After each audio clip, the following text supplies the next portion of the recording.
ভোলার দৌলত খান রোড, সামনে আছে বাজার দৌলতখা বাজার।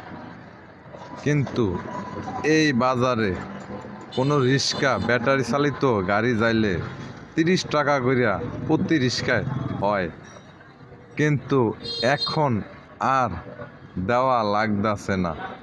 এই জায়গাতে প্রতি রিক্সার থেকে 30 টাকা করিয়া চাঁদা দিতে হইতো প্রতি রিক্সাতন। এই জায়গাটা আইলি রিক্সাতন 30 টাকা করিয়া চাঁদা দেওয়া লাগতো। এই বাস স্ট্যান্ডে আইলি 30 টাকা করিয়া। যারা চাঁদা নিত এখন আর তাদের আর দেখাই যায় না। এটা দৌলতখা বড় বাজার, বিশাল বড় এই বাজার। এখন আর টাকা দেওয়া লাগে না। আমিও সামান্য আমিও টাকা দেওয়া